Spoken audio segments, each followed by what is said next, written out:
Are you going to join us, Mr. Mercer? Are you going to come and stand up here? That'd be kind of nice. There's no chairs, so you classily get to sit on the table with Keith.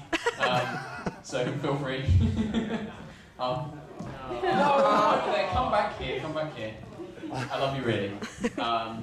Yeah, so, we've got some more people joining us. Hello, new people. Hello. Especially you in the cowboy hat and the boots. Hello. I'm glad somebody got the joke. I'm glad somebody got that. That's quite good. It's a bit worrying if I'm doing a skit running panel. Oh, that's fine. It's okay.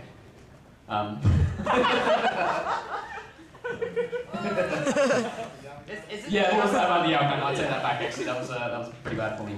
So, yeah, welcome to the skit running workshop, or skit running 101. The learn how not to make a skit where people don't bitch about you in picture chat. I'm joined by Keith from Team Giblets, or and the guy that you saw at the opening ceremony who kept interrupting Rob, which is always nice, Mr. Matthew Mercer as well. And then I'm just a guy who makes really bad TV show parody skits. So, yay, Mark! Yes, overview. So this is kind of the things that we're going to be going over.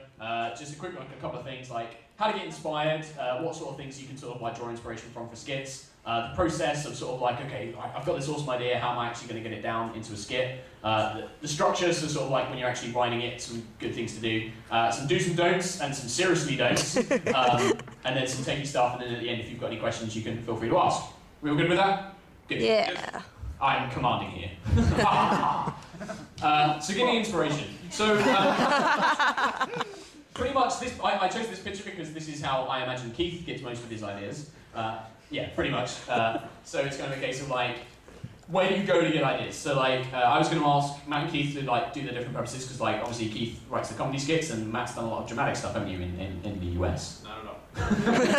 So yeah, so you know, just tell us sort of like what do you do to get like ideas, and then at the end of it, I'll tell you sort of like what I do basically. So. Okay, well this will be highly entertaining. It's a delightful combination of, no offence, watching a lot of the retardedness at cons, because you see what the latest trends are and you think, that's really annoying me. I know, I'm going to mock it. Which I'll love you for it. Thank you. Which is, it's seen me through so far, and the day cons stop being retarded is the day I die inside. And as far as inspiration goes, I think one of my mates put it best, because you need to be quite relaxed to be inspired, so most of my best thinking time is on the toilet. Which I would recommend highly, because you're sitting there nice and relaxed, everything's flowing out metaphorically. And then the ideas flow in, without any recourse to alternate dimensions, like some people like to mention. Not many people will get that, never mind, forget I said it. Awesome. So yeah, kind of like Keith, I get a lot of my skit ideas on the toilet. Alternatively though, mine mostly come around about a week before the con. It'll be a case of like, I'm literally there and I'll be like, oh, I really want to do something, what am I going to do? And then I'll be sitting on the toilet or in the bath or something and I'll just be like, I know, what if like you took Top Gear and an anime? That would be kind of funny. And then that's how I normally end up with something, you know, moderately resembling it. And then I normally just kind of go, okay, what can I add to this? Gets a hot girl to not wear a lot, that'll work, yeah. I'll put some references into about Yowie, that normally gets a laugh, lol, lol, lol. And then, yeah, like you said, you just look at retarded stuff and you're like, oh, I don't want to do that, so I'm going to do this instead.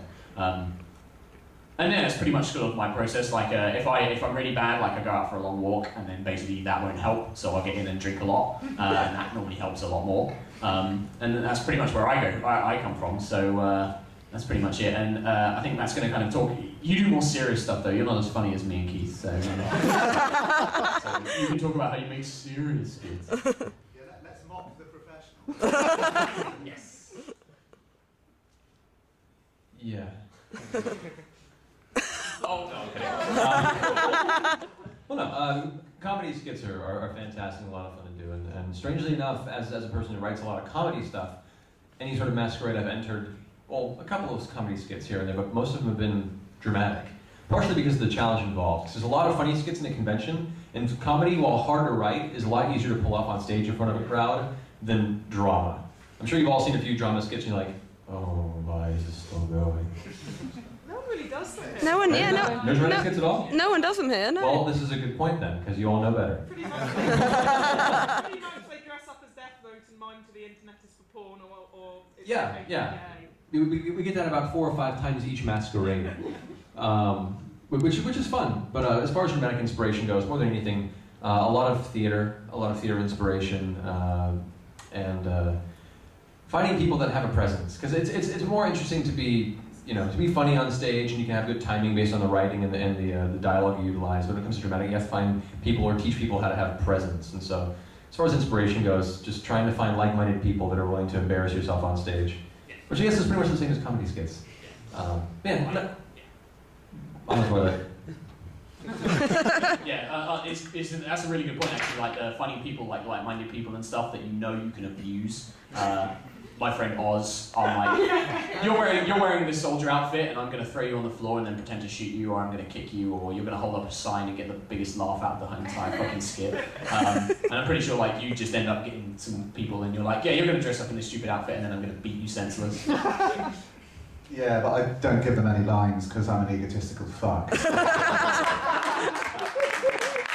Yeah, because nobody else stays for me. We've watched enough of your skits, we know that at the end of the day, you're going to come through on top. So. Okay, awesome. So that's kind of like talking about getting inspiration. The next is the process. Basically, the process up there, to think of an awesome skit, totally perform the best skit ever, and then score with somebody of the opposed gender, because you just did an awesome skit. That's kind of what I like the process to be. But the process is kind of like, the reason I put this up here is sort of like, so you've got this great idea, so you've sat on the toilet, you've had loads of booze, you've found loads of people that you know you can work with, and then you're going to go, okay, we've got this cool idea, we're going to combine this and this, or we're going to do it about taking the piss out of people who do this, or whatever. How do you go from that idea and actually kind of like take it down into a skit that you can actually perform on stage, that is funny, is not too long, and everything like that? And it's kind of like those bullet points there. So you think about the style. What do you want to do? Do you want to do a dramatic skit? Do you want to do a funny skit? Do you want to do like a parody skit or a crossover skit?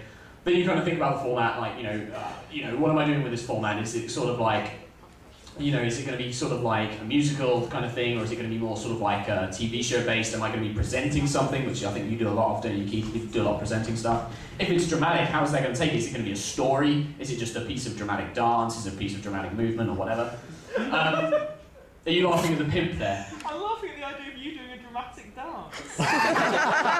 Don't tempt him. Yeah, I'm not going to... maybe we'll do that in the performance skills workshop. I'll do some interpretive dance for you. Matt can help me. Oh, I know will. Or maybe we'll just do dirty dancing. Never mind. That works too. Never put Mark in the corner. Nobody puts Mark in the corner. Actually, nobody puts Keith in the corner. The sounds of things.